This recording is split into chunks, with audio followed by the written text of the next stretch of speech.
Assalamualaikum warahmatullahi wabarakatuh. Apa kabar anak-anak? Semua sehat? Sebelum memulai pembelajaran, marilah kita lihat dulu suasana Pelabuhan Tanjung Priok yang merupakan tempat bongkar muat barang, termasuk barang yang akan diekspor dan barang yang diimpor. Untuk kesempatan kali ini, kita akan membahas tentang pasar bebas.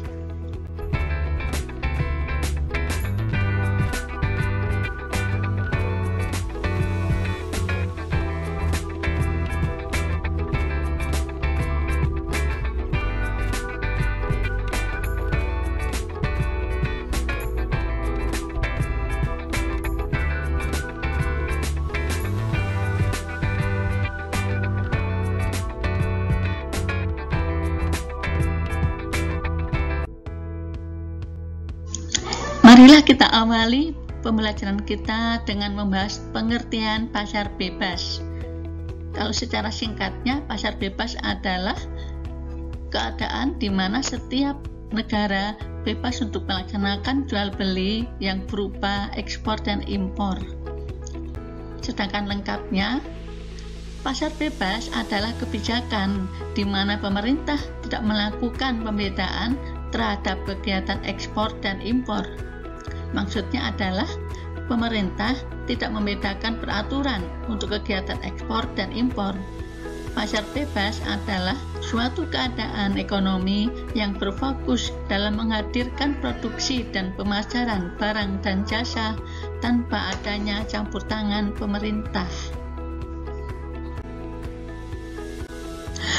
Dalam prakteknya, tidak semua negara mampu menerapkan secara penuh sistem ini.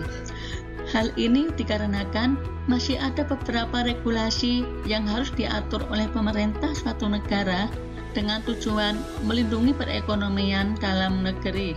Contohnya, melindungi produk dalam negeri supaya tidak kalah bersaing dengan produk luar negeri.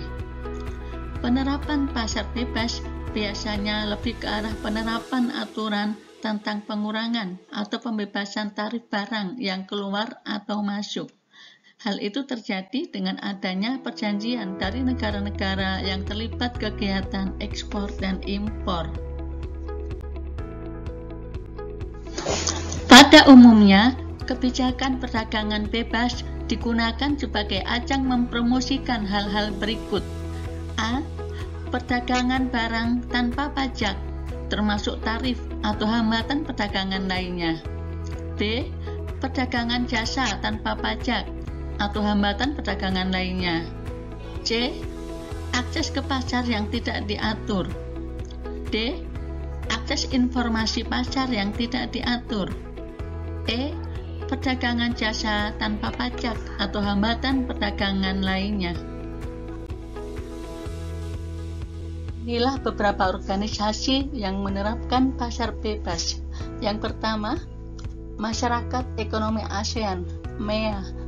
2. ASEAN Free Trade Area, AFTA. 3. Asia Pacific Economic Corporation, APEC. 4. Uni Eropa atau Masyarakat Ekonomi Eropa, MEE. 5. World Trade Organization, WTO.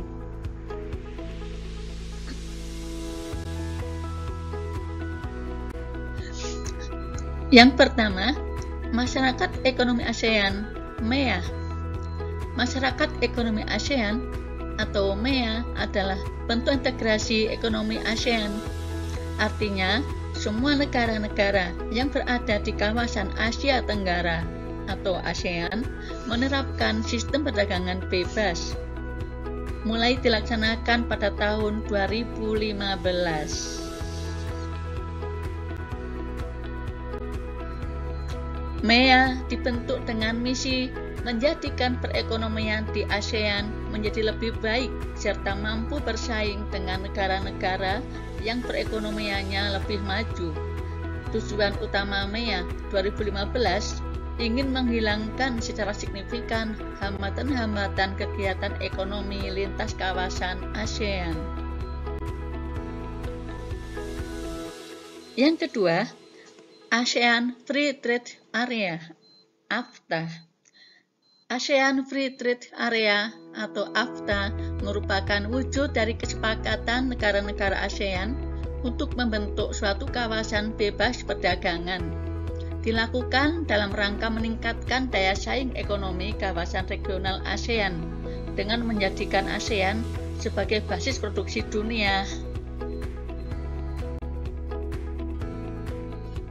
Tujuan dibentuknya ASEAN Free Trade Area atau AFTA antara lain: yang pertama, menjadikan kawasan ASEAN sebagai tempat produksi yang kompetitif sehingga produk ASEAN memiliki daya saing kuat di pasar global. 2.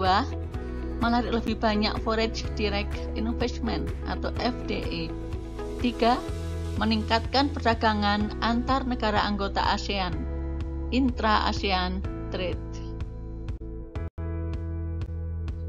3. Asia Pacific Economic Corporation (APEC).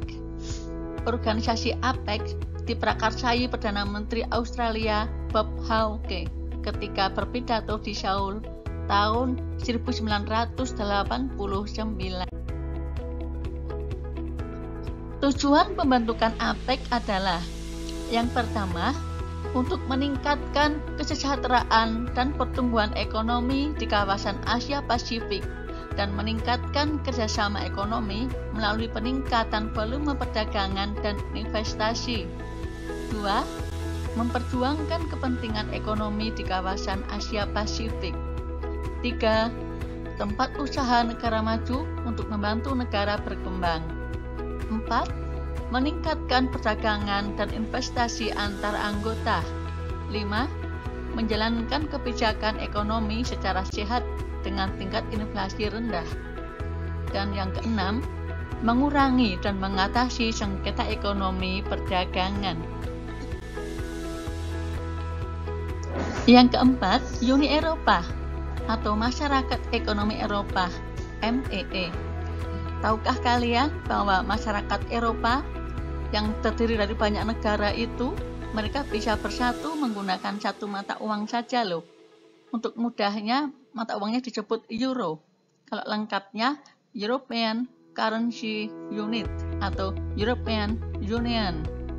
Seandainya ini bisa ditiru oleh negara-negara Asia Tenggara, tentu bagus sekali.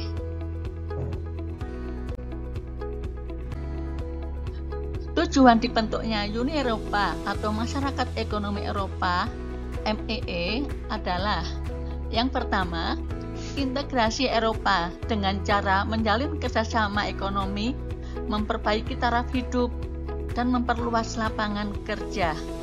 2. Memajukan perdagangan dan menjamin adanya persaingan bebas serta keseimbangan perdagangan antar negara anggota. 3. Menghapuskan pemarintangan yang menghambat lajunya perdagangan internasional. Dan yang keempat, meluaskan hubungan dengan negara-negara selain anggota MEE. 5. World Trade Organization atau disingkat WTO jika dibaca secara bahasa Indonesia. WTO sebagai organisasi perdagangan dunia merupakan satu-satunya badan internasional yang mengatur masalah perdagangan antar negara. Organisasi ini dibentuk tanggal 1 Januari 1995 untuk menggantikan GATT, General Agreement on Traffic and Trade. Anggota dari WTO saat ini lebih dari 150 negara. Sebanyak 117 negara diantaranya adalah negara berkembang. Adapun tujuan dibentuknya World Trade Organization atau WTO ini antara lain: yang pertama, meningkatkan kesejahteraan negara-negara anggota melalui perdagangan bebas. 2. Membantu produsen barang dan jasa serta eksportir dan importir dalam kegiatan perdagangan. 3. Mendorong lebih banyak terbukanya perdagangan dunia. 4. Menciptakan rangkaian aturan dan prinsip guna mengatur perdagangan internasional. 5. Menyusun kewajiban anggotanya untuk menjamin berjalannya sistem internasional non-diskriminatif. 6. Menyediakan forum untuk membicarakan isu-isu perdagangan internasional. Dan yang ketujuh, menyediakan mekanisme penyelesaian perdagangan internasional. Nah, demikianlah tadi pelajaran kita pada hari ini anak-anak. Semoga kalian bisa memahaminya dengan baik dan bisa mengerjakan tugas dengan baik. Insya Allah akan kita lanjutkan pembelajaran kita di lain waktu. Assalamualaikum warahmatullahi wabarakatuh.